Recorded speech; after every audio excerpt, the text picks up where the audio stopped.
Well, good morning, good afternoon, wherever you are across the globe, and welcome to another in our series of REDi chats. This one's going to be slightly different, and I'm going to call this a REDi short information session rather than a REDi chat.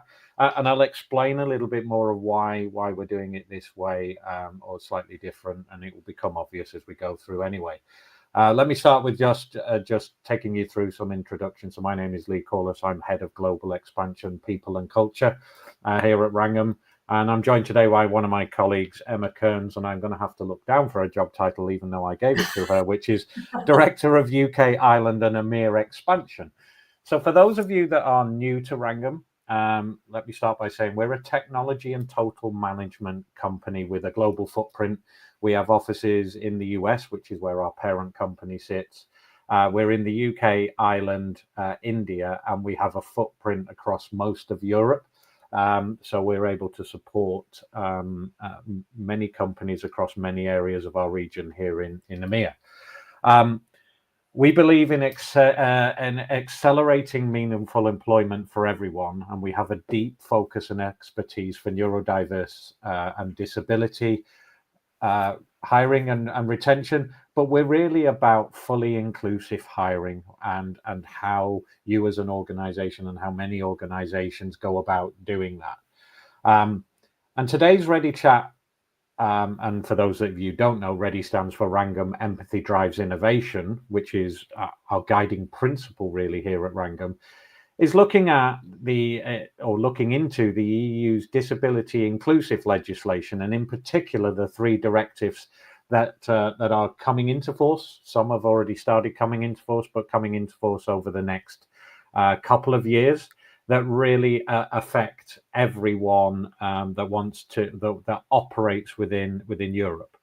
And if I think about this, and I talk now why it's more of a REDi short, it is not a great subject to go into when we talk about legislation, and then you add in two neurodivergent individuals who kind of love this kind of stuff, and you have the recipe to be sent to sleep very quickly.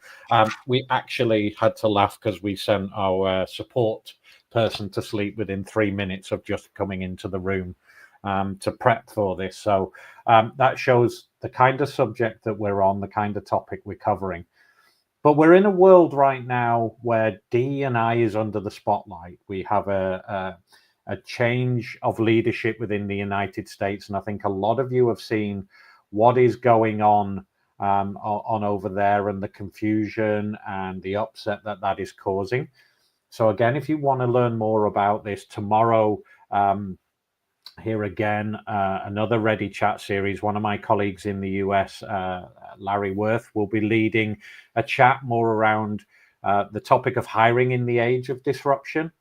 So if you want to look that up, that's tomorrow. We have a link at the end. That's 12 p.m. Eastern time, US time, which is 5 p.m. Greenwich Mean Time here in the UK. You can look more of our advice around what we're offering to our clients as guidance and advice based on what is coming out in the US. But it really is a tale of two continents, because whilst you're seeing in the US lots of we should stop doing things, here in the EU that is completely the opposite, and that's the purpose of today. What is the EU saying? What are these directives? What is it that you should start to think about as organizations or people supporting organizations? And what does it mean to me? What does it mean to me? Hey, particularly if you sit in the UK, you can be saying, I'm not in the EU. But actually, this is global. It doesn't just affect companies that are based in the EU. It affects companies wanting to trade with any EU nation. And again, the way that they break that down actually does bring it down to many of those companies, down to even to an SME size. It's not just big corporates that are going to be affected by a lot of this legislation that's coming in. And anything that the EU does as a directive does leave it open to interpretation for each country. So each country will still have to come up with its own way that it's going to meet these legislations or these pieces of guidance that are coming out from the EU. But meet them they all must, because they are three quite big directives that have come out. So if we move to the next slide, what are those directives? And Emma's going to really delve into what that means. And again, we're going to try and keep it as light as we can, but you are dealing with EU legislation. And like any good business, they love a good acronym. So we're going to start with each of these in turn. So the first one is the Corporate Sustainability Reporting Directive. So they are a mouthful.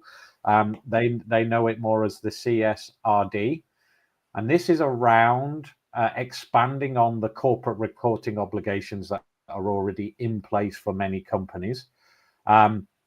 But there is now an added expectation to report on all diversity and disability inclusion that is happening within a company's workforce, and also to publish those sustainability initiatives. A lot of that is around policies, demographics, etc. And that becomes very difficult when in quite a few areas you're not allowed to ask the question directly around do you have a disability, etc. So it's a lot of around what are the work that companies are doing to help with self-disclosure and reporting those self-disclosure rates. Then we move on to the Corporate Sustainability Due Diligence Directive, which they've shortened to CSDDD, and you have to be careful how many Ds you're putting on that when you do talk about it. But again, this is now around identifying, preventing, and mitigating risks that are linked in your whole supply chain, etc., to human rights violations, including those of disability, child exploitation, things like that, and also environmental impacts that are happening throughout not just your organization, but the wider supply chain of companies that you work with, etc. So it's quite far-reaching. And then the final one is the European Accessibility Act, EAA. That's a lot easier to remember, and that quite clearly lays out the accessibility requirements for disabled people to access companies' products and services, including those online. So there's a lot of talk around what are you doing with assistive technology. All of those kind of things are covered within the EAA. You've heard enough from me. I'm going to take you over to Emma, and if you think I talk fast, Emma can outstrip me in a speed chat. So Emma's going to take you through a little bit more deeper into what that means for you, what are the requirements, etc. So Emma, over to you. Thanks, Lee. And I will certainly try not to speak too fast. I do have a habit of doing that. But essentially, if we could just move to the next slide. When we think about the EU directive, it is bringing in 3 pre-existing directives into one. And really, it's taking the kind of concept of materiality from how the world can impact business to double materiality. So how not only the world can impact business, but how business can impact the world. So the purpose of these is to increase sustainability and responsible corporate behaviour. So whilst I will go through each of the elements on each of the directives, and as businesses you do have to be compliant with these, try not to think of it as a compliance technique or a compliance strategy, but really it's more of a strategic framework to create a roadmap to become that sustainable and responsible business. Another thing to mention is, as anyone's kind of listening to this or is thinking about the EU directive, every single European country will have its own laws and legislations around how you can talk about disability. Currently, they are going through to the first stage of any of these coming into effect, and you having to do that reporting will be each country will need to interpret this legislation to make it work within that country's laws and regulations.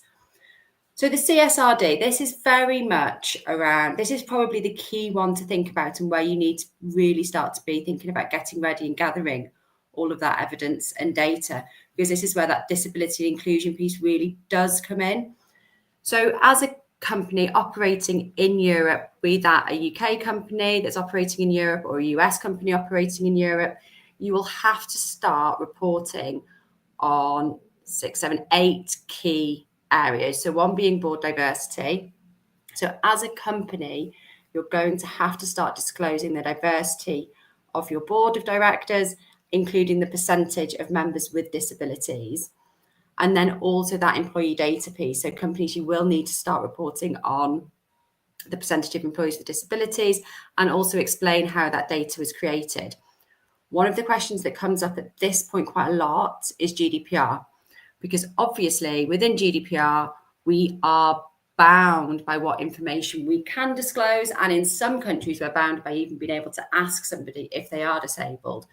So as we go through the next reporting areas, think of how you can take these next 6 key items to create an environment where people want to self-disclose to you as a business. So it really brings in that universal design aspect where you are setting up all of your policies, your processes, your training from an inclusion point of view from the beginning. And then if you're doing that, you're going to attract more disabled people into the business, and they'll also be able to get that data to report really effectively and show how well you are doing within the CSRD. The third one is policy. So now is the time to start reviewing the policies that you have, making sure the policies that you have are accessible, but also ensuring that you have those additional policies around disability inclusion to ensure you'll be able to report to the CSRD and be compliant in that area. Accessibility. So this is accessibility of products and services. A lot of the accessibility about products will come into the EAA, which I'll touch on briefly. But when we think of accessibility here, it's looking at accessibility of the workplace. Like, is your workplace accessible? If it isn't, do you have the means to make that accessible? And that comes into the social protection piece, which I will move on to. The other accessibility thing businesses have to start thinking about is their website, both from an internal facing and external facing point of view. So is your website fully accessible? Is it easy to navigate? Do you have the tech embedded within your website to allow people with disabilities to easily access your services? The social protection piece also comes into accessibility when we think about the workplace. So social protection is around making sure that all of your employees, regardless of disabilities, have the same access to healthcare, unemployment benefits, and the products or accommodations to allow them to do the job. So in the UK, we have a fund called Access to Work. It's not always great to access, but that's a grant that can fund accessibility accommodations for people with disabilities. So ensuring across the board that somebody isn't kind of kept out of work because they haven't got the tools they need to access work to bring the skills to the workplace. Worker perspectives, that says protection there, but it should be perspectives. So really, as a business, bringing your employees' voices to the forefront. Many businesses now will have ERGs, BRGs already set up. So it's about how you utilize those effectively to understand what's going well and also what could be done better. So a lot of the time when we think about worker perspectives and asking for feedback, we're thinking about what challenges do people have, but equally it's good to think about what is going well and how do we enhance the good and take away the barriers that are creating those pain points or those challenges. Work-related incidents, minimizing those work-related incidents that you have, reporting those work-related incidents. Again, this will probably sit very much within your HR team. I would think any complaints that come through your HR team around discrimination, that will now have to be reported on. And then your diversity training. So what within your business are you currently doing, or are you looking to do over the next 2-3 years to promote disability inclusion in the business? Now, many businesses probably already have a lot of these things already, especially if you're in the EU currently and you're having to report on quota-driven recruitment.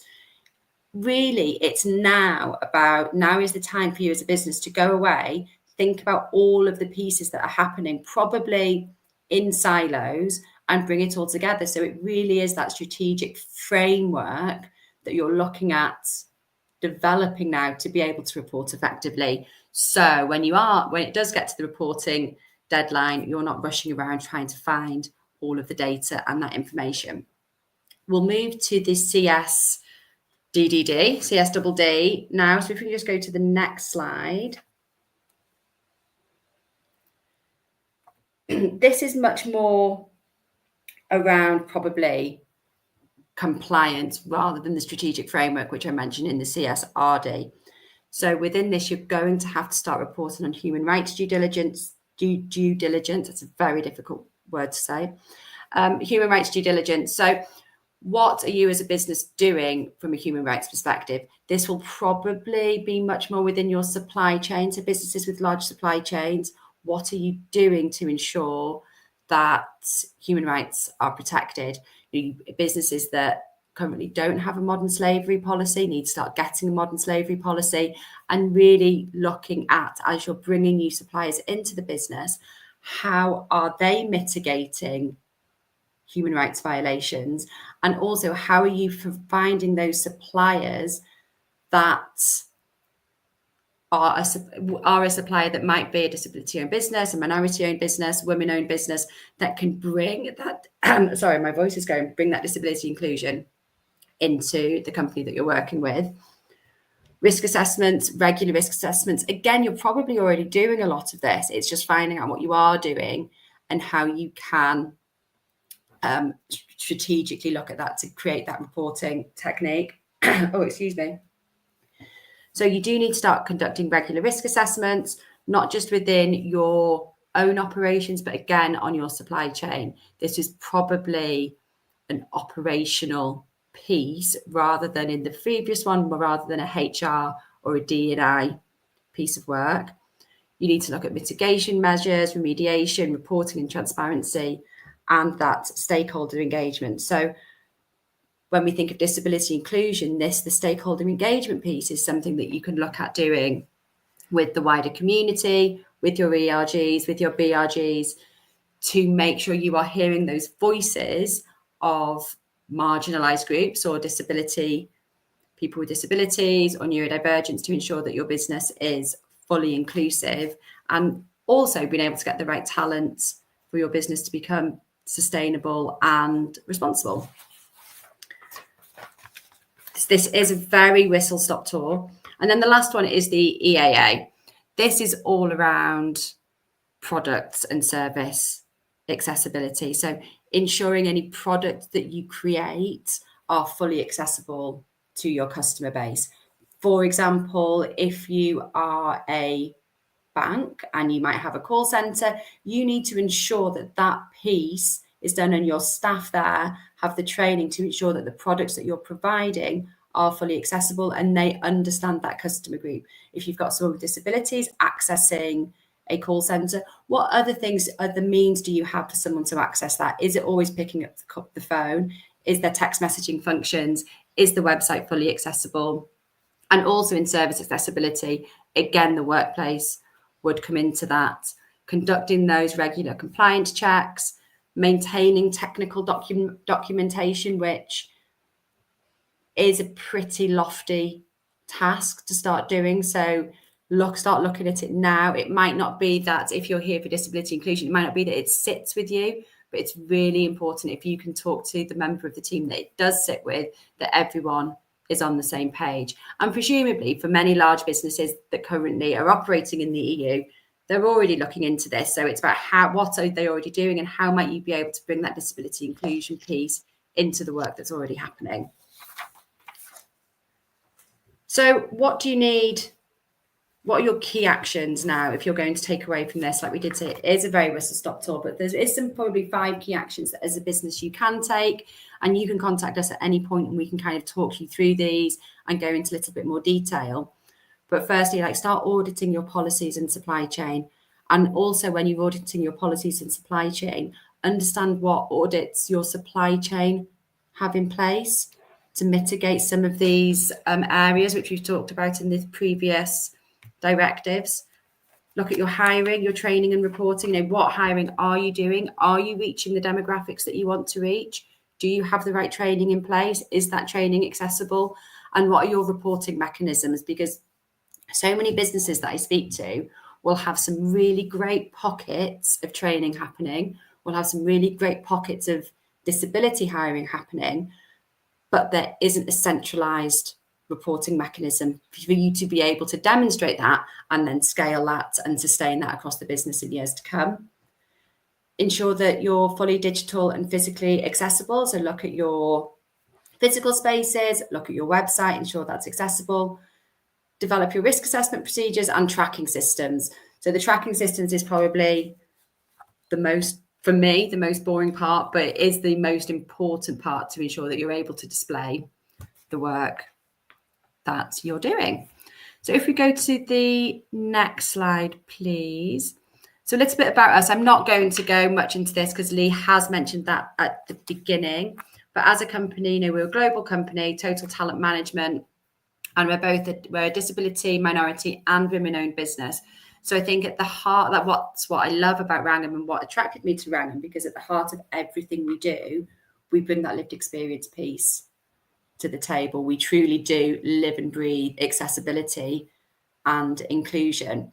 We are just about to launch our new tech platform, which if you're looking at tracking and reporting on data, this may be able to help. So if we could just go to the next slide, we have our Talent Arbor system about to launch both globally, so the US and across Europe, which focuses on inclusive hiring. So if we just skip to the next slide, please. Our Talent Arbor platform is a streamlined recruitment process. And within that recruitment process, we're able to bring together networks and communities across the disability sectors, be that disabled individuals, service providers that work with disabled people, universities, job centres. They can all become a community on that site, which then means any companies looking to hire, you can post your roles, and that will very quickly be able to be sent out to our networks. And if you're looking at, okay, you're thinking about, we do need to build our hiring piece here. We want to look at having more of a diverse hiring and having a more diverse demographic of employees across our business, but we don't know where to start. We have a really cool function that's a location availability indicator and a job alignment indicator. So you can put the jobs in that you might be thinking about. This is the business area you want to look in. And the platform can let you know, based on the location that you're hoping to hire in, how many people, skilled people that you might be able to recruit will be in that area able to do that job, which then helps you identify where you might want to start when you're looking at improving your diverse hiring platforms across your business. The other thing that Talent Arbor does really well is all of the reporting for you. So we will be able to then provide you with those monthly, quarterly reports and demographics of how many people are applying for your jobs, what their demographics look like, fully GDPR compliant. And that will also help that compliance piece, because maybe you might still be struggling to get people through the interview process, but at least you can see, well, we are getting people to apply. So that means we might have to do more on the interview process. We might have to do more training, or it might be we're not getting people applying. Okay, so let's look at our job descriptions. Let's look at, are we looking at the right areas of the business to start improving our diversity hires? Okay, so if we just go to the last slide, please. So how can we help? Well, we've got a Talent Arbor platform, but if you do want to talk a little bit more around where to start, or you want to have a conversation around that, we've got all of these pieces already in the business. How do we pull them together? We do consultative guidance, and I'm always happy to jump on a call at any point to provide that kind of sounding board, if you'd like to call it that, for where you might want to go next. We have our full education piece. We've got all of our training that can look training for managers, training for employees, to really help build that inclusion knowledge across the business, so you are able to not only recruit great talent, but also maintain that great talent within your business, and also identify those great career pathways. So you're not just getting somebody in and then they're always staying in that one role that they were first hired into. They do have that career progression. We've got our support team, our concierge service that can provide 24-hour accommodations assistance or accommodations advice, and our disability community management. So Lee, I'll pass it back over to you to finish up, but that was a very quick overview, and I hope I didn't speak too fast. Thank you, Emma. And for anybody who has come across Emma, that was quick for Emma, because we're actually on time, which is a rarity for both me and Emma, really, because we can chat for quite some time. Not the most interesting of subjects, hence why we wanted to do it as more of a REDi short and more informative. There's a lot happening in the space within the EU. There is an awful lot changing, but it's for the positive. You know, when we've seen what's coming out of the US at the moment and the confusion that it's causing, and in many areas some of the upset that it's causing, it's very nice to be sat here in the EU and see the positive side of the work that we've all been involved in and that we're all around. And globally here at Wrangham, we are all about inclusion. It's all about universal design. If you are going to change something and it needs changing to remove a barrier, then you change it for everybody. There is no form of positive discrimination when you look at it from a certain protective perspective, but then you make that change for everybody because you're doing exactly the same for everybody. You're just removing barriers. And a lot of this is reporting on what are you doing? What activity are you or the people that you work with doing to ensure that you are fully inclusive in your hiring and retention practices? So I hope it was useful. We will continue. We will be putting out more information around these as they progress. We can help you understand, does any company that you work with or your company fall into this bracket that will do that? There's a lot of facts and figures around the size of company. And so ensuring that, you know, inclusive practices are a cornerstone of what you do, and hiring the best talent for your job, regardless of the background, where they're from, all of those things, that is the key to success in this area. Everybody wants the best talent. This is about expanding your horizons, how you do that. And the EU are wanting to make sure that you are giving everybody fair chance of employment. And that is exactly what Wrangham has been talking about for the last 27 years of our existence. I'm not old enough to remember when Wrangham started. So, good for me that I am here. I hope you found it informative. Please do drop in tomorrow to learn more about what is happening in the US. Our team, led by Larry, will have a great conversation. He's got some great guests on to talk around just what is happening in the US and what you can do and how you navigate to become an inclusive employer. So once again, thank you everybody for joining us. Hope you catch up with us again soon.